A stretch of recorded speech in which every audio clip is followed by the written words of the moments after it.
Thank you very much, Vicky, and for that introduction. And every time I speak at a conference, it reminds me just how old I am as I approach or go over 20 years of experience. But there's always stuff to learn, and I think certainly in today's sector, I would very much value insight from these guys sat on these chairs. So I'm going to talk you through a problem that IDP Connect faced and saw that was needed for students and for the higher education sector.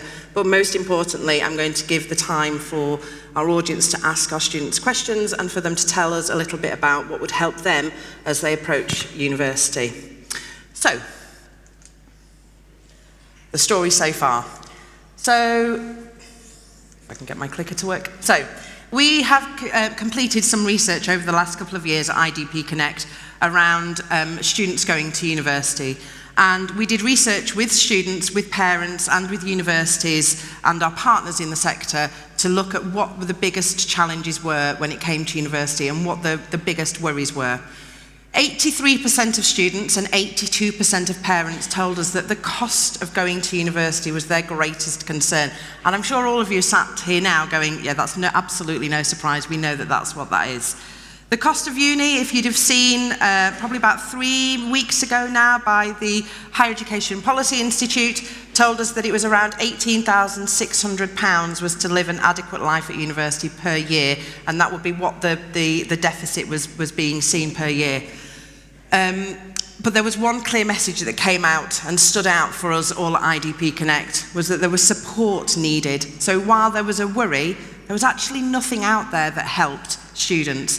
So there is, if you go to Martin's Money Tips, there is it's not even called that anymore, is it? It's Money Saving Expert. That's how old I am.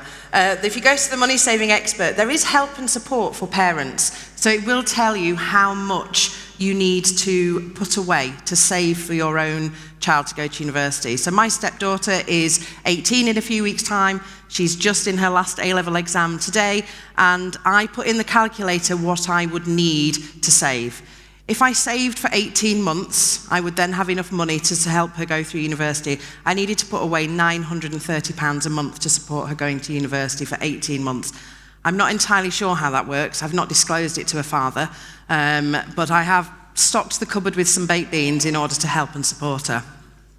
But she's got no idea. She regularly tells me that she doesn't want to get a job because she wants to live a life. She's questioning the value of going to university at all, of whether it's worthwhile and whether she's going to get the things she needs out of it and whether it's just going to be a massive debt, and then she worries about the cost of it.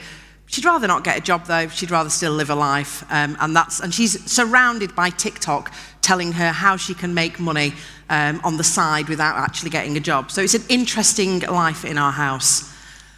So this strategy of putting students first is really important to IDP Connect.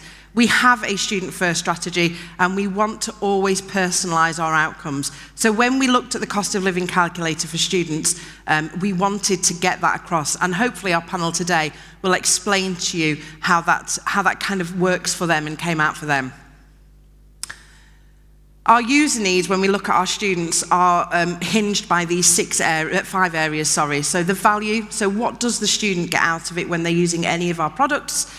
Personalisation, so it feels unique to them, so that it's not just, they're not another statistic, they're not just using another tool that is a blanket response for all students, that they're part of a community, that they recognise when using our tools that there are other students have the same feelings, or there are other students that want to get the most out of the product as well. That they feel well communicated with, so they understand the tools that they're using, they understand the impact that it will have on their education, and that they have got complete trust, and we are transparent with them. So we don't hide and we don't cloud any shade over anything we're telling them. We tell them everything up front, which is why, obviously, if you're aware, IDP Connect has the What Uni brand, which is completely covers the reviews of what students think of universities, and we pride ourselves on having that trust and transparency. So I'm going to talk you through the calculator. I'm going to talk you through what it looks like. I'm going to talk you through the features and why the features are there before we get to speak to our students. Technical magic from our team is coming up. Oh, maybe I have to press the button again and it's not me. It is me. So, This is our student cost of living calculator. It is playing. So, this calculator takes you through as an individual, as a student, to look at your options of where you, plan on living, and asks you whether you want to live at home, in university halls, shared house, live alone, and all of this data is taken from various information across the website, including University's own. It gives you tips on how to answer the question, and it allows you to put in, you already know how much your rent will be if you're at that point in the cycle. It asks you how much you'll spend on food. It allows you to give yourself a budget or to track whether you'll spend a low amount up to a high-end amount. It also asks you how many days you'll eat out each week. So one of the things we learned was that while students will say, I'll just eat at home, they don't. They will want to eat out, or their circumstances mean that they're not at home or not at halls, and they will need to buy their lunch. It asks them how often they'll use public transport. They can put their exact costs in if they wish. They can say if they don't really know, if that they might be rarely or it's all the time, and then it asks them if they have a vehicle. This video has stipulated, I think, that they do have a vehicle, and even 20 years into the sector, I'm still telling students, don't take a car to university, you're crazy. But this, this is set up that they will, oh no, this user has changed their mind having seen the amount they're going to spend. It then asks you about socialising. So it allows the students to put in whether they're going to go out never or every week. I think it's safe to say that they need to put in some amount for socialising. They will need to experience life to the full. And this particular student is going to spend £80 a month. Clearly, they think it's still 1990 when you could get £1 for a pint. Mobile phone is obviously, unless your parents are paying it, then you'll be able to leave it out, but your mobile phone is still here. And then it allows you to add in a gym, and an average gym price will go in. Then you are able to put in clothing. So a lot of students, when we talk to them, didn't really kind of anticipate the thought of buying clothes, but actually it's a big part of their life. And then we move on to the income. So this is a really important yet optional part. So you can see on the right-hand side, the monthly living cost is now at £1,431. If the student then starts to put in where they're going to get their money from, so their student loan, their work if they've got a part-time job, their other sources, which could be that they're getting £200, £250 a month off their parents, they can add scholarships if they know, they then can hit calculate my results. This now will break it down by city, region, or by a university to tell them what their cost of living breakdown is and what their deficit is in order to survive at that university or live in that city within those universities. It lists all the cities. It also has the regions, and when you click on those breakdowns, it obviously changes. So you can compare the UK average of what it is of their income, but they can hone in onto that city, and they can see where the deficit or where the universities are slightly higher. Now, for some universities, you could be sitting here today going, this is ridiculous because our university is going to be really expensive to live in. But if that student's contemplating you, they'll already know that. They'll already know that going to a university in London from the north is probably likely to be more expensive. So we're not hiding anything, but we're allowing them to consider what they need and how they will be able to plan accordingly to make that money so that we're transparent with them.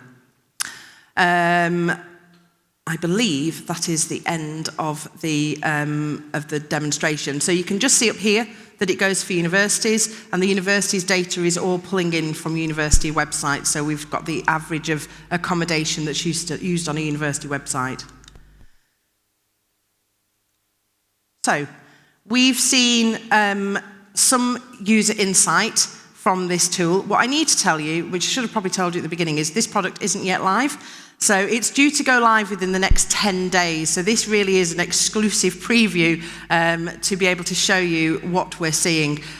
We've talked about it in various situations, teacher conferences, where they've expressed that they would love to have these tools to help their students. But we've also been able to talk to some students over the last 2 weeks about how they found it when they've used it. And our own students have been able to have a look at it as well for today, for you guys. So I'm just going to see. I like how you can also put how much money you're going to be making in like either the week, the year, or the months. And then it also tells you like budgets, how much you're roughly going to be spending yearly. So it's very good for budgeting. And it's quite specific as well, as you can put very accurate figures in if you know how much you're likely to spend. Yeah, I think it would help my parents because they can see the things that I'm spending more on, such as clothing or going out and stuff like that. So they can help me rein it back in a little bit if I'm not going overboard a tiny bit. I feel like it just gives you a good, like, rough estimation of how much money you're going to be spending monthly. So, obviously, as someone who's not used to seeing things like this, like, obviously, you're just used to your mum sorting things out for you. So, being able to see on the screen and there's a whole number, and I guess you can just try and chop that down as much. So, yeah, I think it is pretty helpful, to be honest, because it's just clear, concise. The website isn't difficult to use, it's very easy. Yeah. What I really like about that last student is just how relaxed he was about using that tool. I can only deduce from that he was really panicked before he started it, used the calculator and was like, this has fixed all my problems. So this is a bit more feedback for you that I really wanted to share of what students were saying. So James told us that he liked how the average cost changes as you click through it. It allowed to have a clear idea of the impact of each of your choices about food, housing, and the rest. Kieran, I love how I can look for average costs for different regions. Lovely. Hannah told us that she liked how it considers your personal spending habits, which gives a more accurate reading. This calculator gives you good averages and clear information about where the data comes from, how it is calculated, and how it's split by region, city, and university. Sue told us that realising what I actually spend for food is like, wow, that's quite a lot. That's because Sue does not do the home shopping trip in her house. And Ella told us that she certainly would use this. It shows me that instead of buying 3 or 4 pieces of clothing, maybe I should buy 2 to stay within budget. So, not in the order that's on the screen. They're already sacked for not sitting in the right order. We have, could you raise your hands as I go through your names? We have Max, who is a student from the University of Liverpool. We have Kat, who is all of these students. I'm just going to do this all in one go. They're from Basvic, Brighton and Hove and Sussex Sixth Form College, otherwise known as Basvic. These are students who have all completed their A-levels exams now and they're waiting to go to university. So Kat in the middle, Debran on the end, Dea just here, and Tally just here. They all have very, very different experiences and expectations of what it's going to feel like at university. So I had a quick chat with them before we started. We've got really worried to, yeah, I'm all right, I think it'll just be fine, very, very laid back about it. And what I'd really like to do is chat to them and then open the floor for questions, for you to ask them questions, either to Max about what would help him as a current student, or what would have helped him as he went in now that he's got some insight of being at university, and then our other 4 students around what is it that's worrying them or what would help it. And for you working in universities, we can deliver this cost of living calculator, but I think what's really important for you is, as an institution, what do students want from you when it comes for the cost of living and concerns and information that you want to get over? And that, for me, is where I think you'll get the most out of today, is from these students. So, Dea, I can't remember where you want to go to university. Could you remind me? I want to go to LSC. LSC. And how are you feeling financially about going to that university? Not very good. Not very good at all. Have you done any level of budgeting at the moment? No. Are you planning on getting a part-time job when you're at university? Yeah. Yes. Are you planning on living at home or at uni? At uni. At uni. Okay. Dea. Where are you, Dea? I'm Dea. Oh, you're Dea. Oh, this is a really good start. Debran. You're hoping to go to Oxford. Yeah. How are you feeling financially? I think it will be something I need to work on. Something you need to work on. 100%. Is that because you've just watched this presentation and now you're realising that you need to do some budgeting? Maybe. How do you anticipate that your parents will give you some financial support while you're at uni? Certainly hope so. You certainly hope so. Yeah. Have you asked them yet? No, but I will get there eventually. You've not got many more months now. No, exactly. No. Kat, which university are you looking at going to? Either the University of West London or a more local one at Kingston. Okay. And how are you feeling about your budgeting while you're at university? I feel pretty confident because my parents have been able to send my older two siblings to uni. Hello? Sorry. But once I played around with the actual calculator, I was starting to get a bit concerned because with my other two siblings, they went in different years, but my twin sister and I will both be attending at the same time.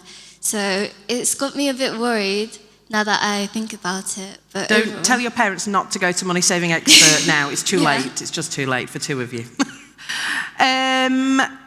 Tally, Yep. have you done any budgeting to go to university so far? Only the one that you've made. Only the one. I didn't make it. I love that Tally thinks that I've made this. I'm not capable of making it.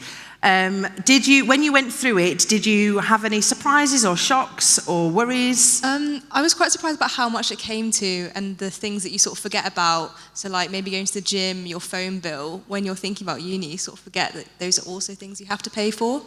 When I was at uni, I just asked my mum to pay my phone bill, so that's my top tip for you. Did you, do you think that you would now try and talk to your parents a little bit more about kind of budgeting and going to university having done that? Yeah, definitely. Okay.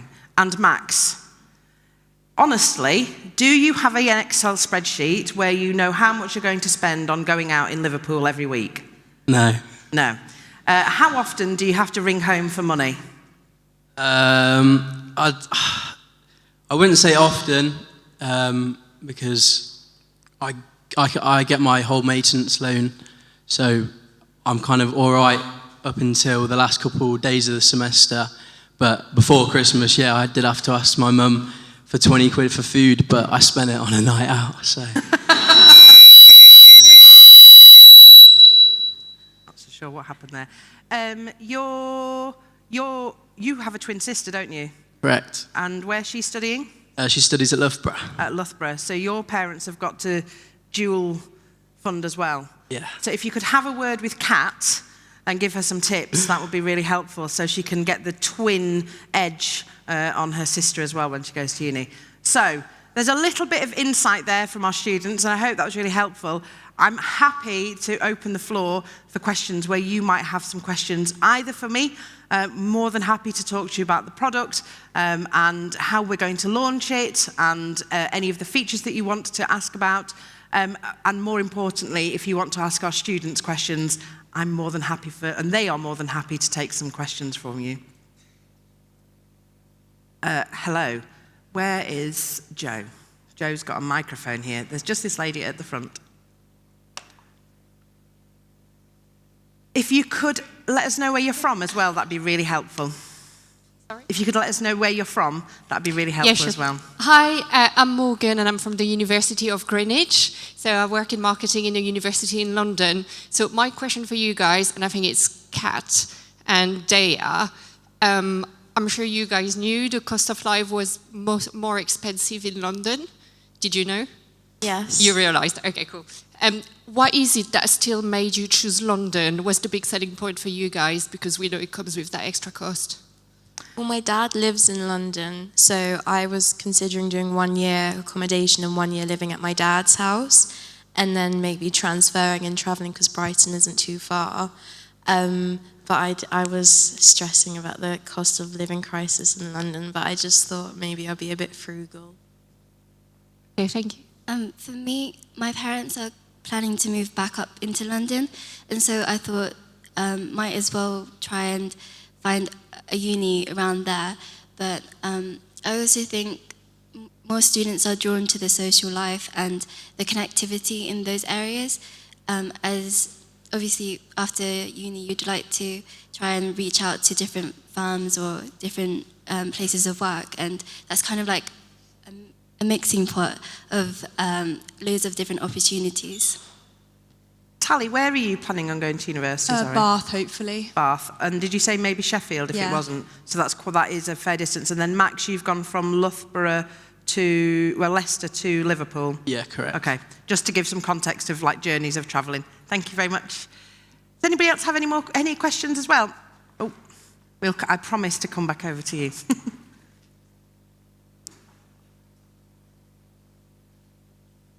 Hiya.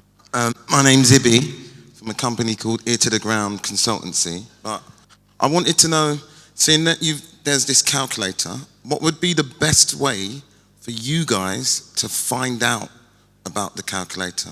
Like, which social media platforms do you think would work best so that your friends could hear about it, you could hear about it, to pass that message on about this calculator?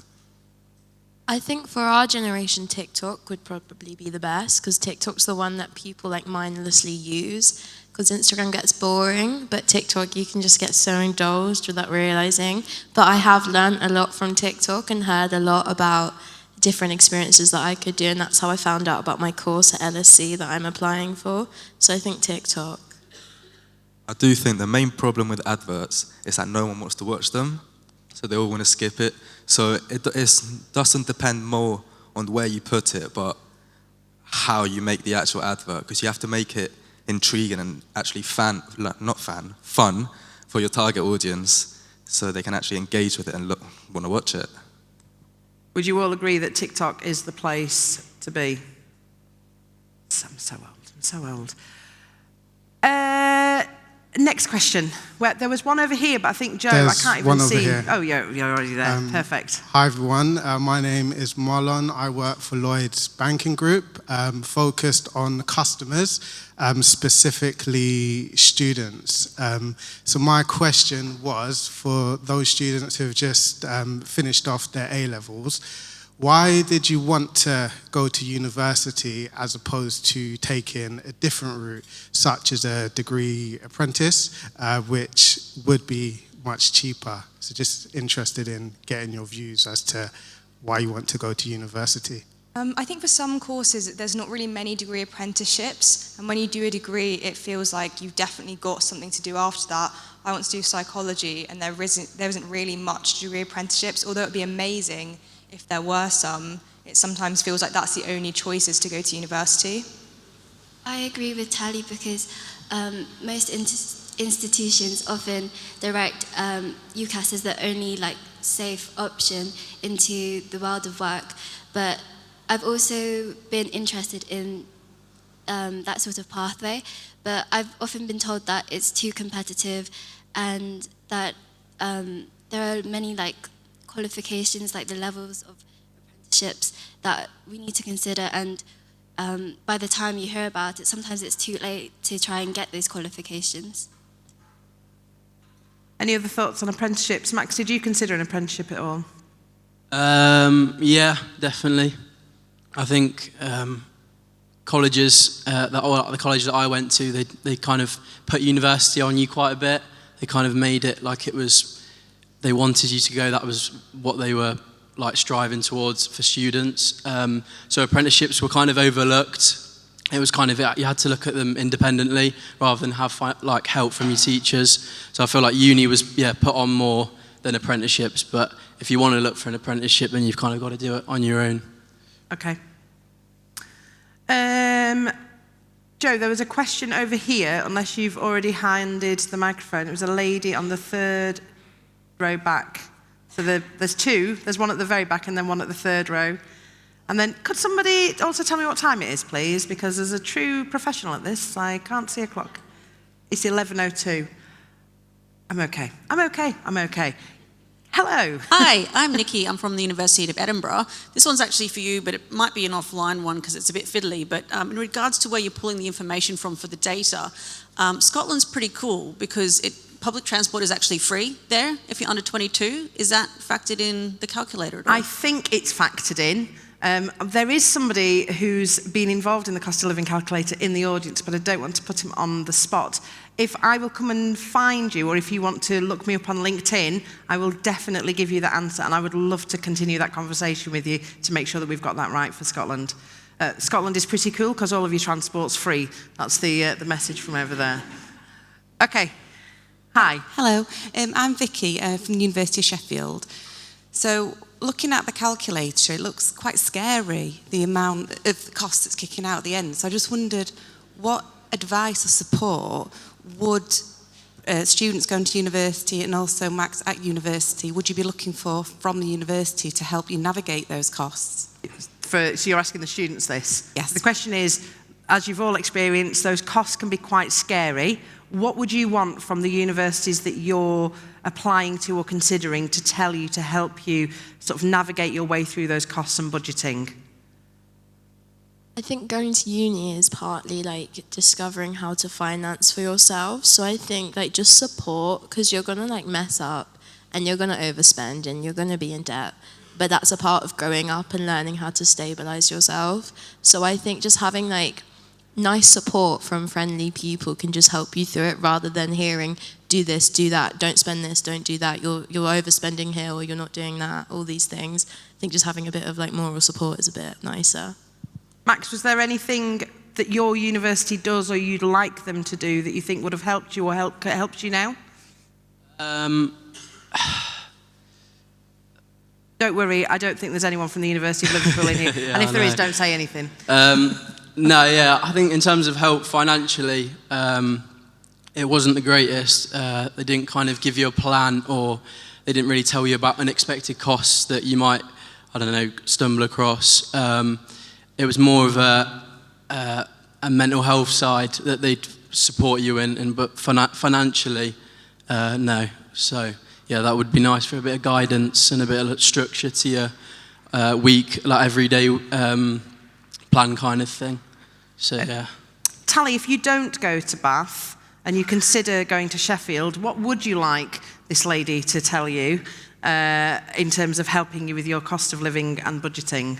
I think it would be quite nice to know where cheaper places to go are, because if it's quite touristy places that you go when you start uni, they're going to be a lot more expensive. So if there was something that tells you that these little pubs or cafes are often cheaper, that would be quite helpful, so that you don't, in the first semester spend loads of money on the really expensive places. That would be quite nice. Marvellous. Any more thoughts on what you'd like from your universities? Or has it been covered? So two of the features that I didn't mention earlier is, as a student, you will be able to compare the costs against 2 universities. So after that, you can benchmark and put your universities in a row, so you can see what you'll need per month for your firm, what you'll need per month for your insurance, or if you're just in a massive scoping exercise at the beginning of the cycle, you can pop it all in. And one of the features that we're looking at adding into it, so we have a soft launch in June, where we're telling our own students on our platform about it, and then we're having a larger launch in September of this year. By that point, we should be at the point of pulling in either part-time job opportunities within universities, or information about what a part-time job and what hours are sort of there from the University of Sheffield, and what that kind of 15 hours a week would equate to, so that you can pull that in as well. Have we got any more questions? Yes. It's always a gamble if me and Joe have seen the same person. We have. Oh.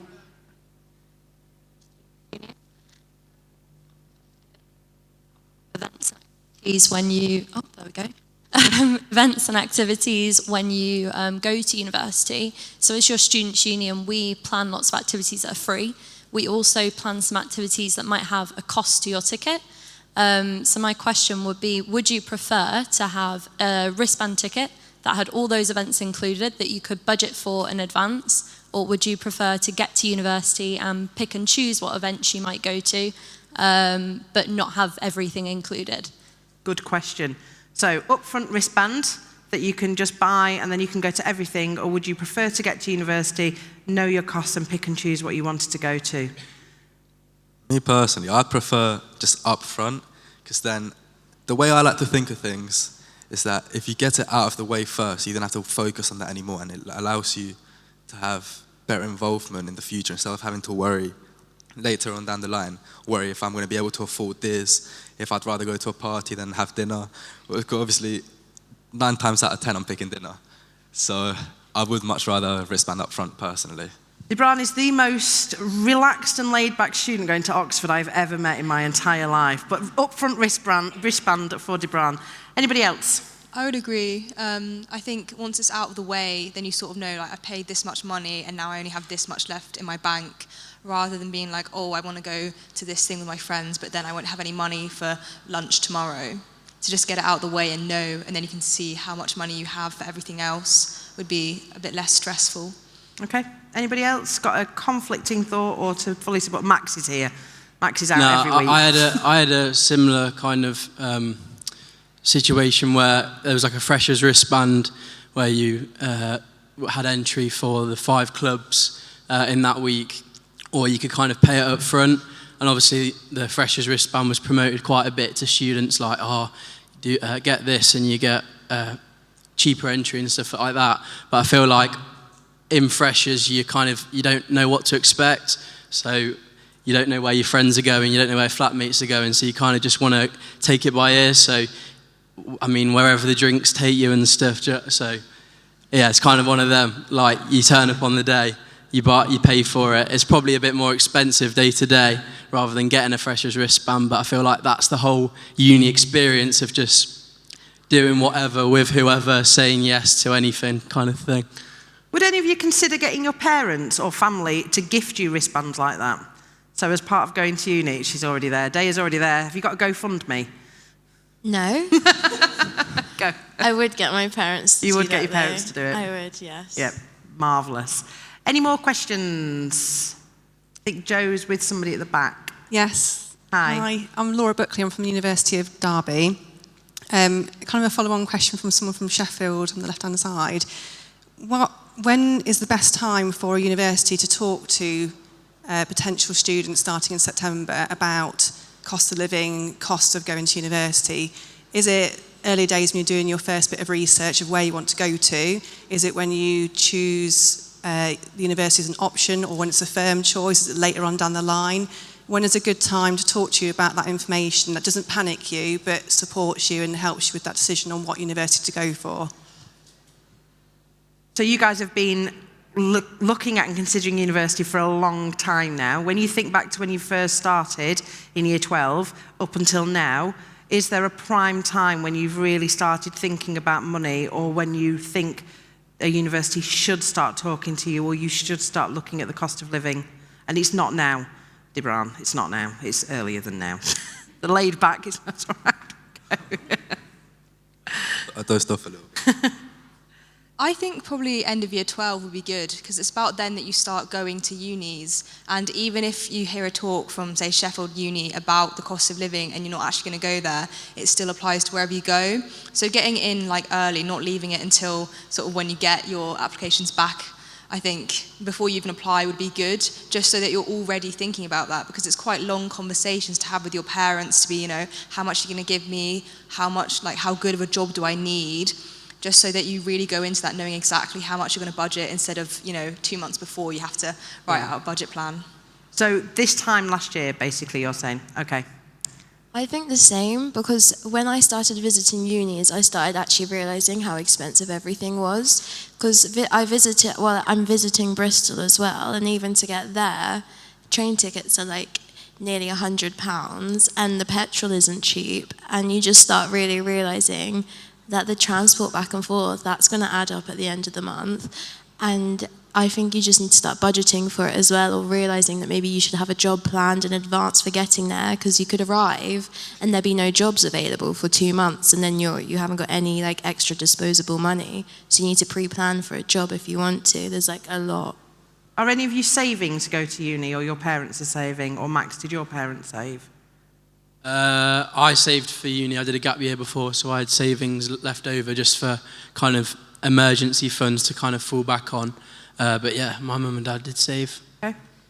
I saved, and my parents didn't save. You're saving currently? Okay.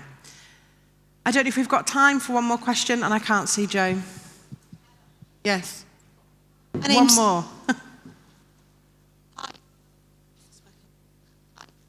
Hello? Really, you said about on TikTok is where your platform is for you to find information for the calculator, but for student discounts, where would you look to find your offers? Sorry, where would you look to find what, sorry? Your student discount offers. Where would you go to find what's available in your area? I use Uni Days, the app. I think that's quite good because it's all in one place, and it can just show you like I'll search up like Deliveroo and it can tell me, oh, as a student you get 20% off. That's what I use, and it's saved me quite a lot of money.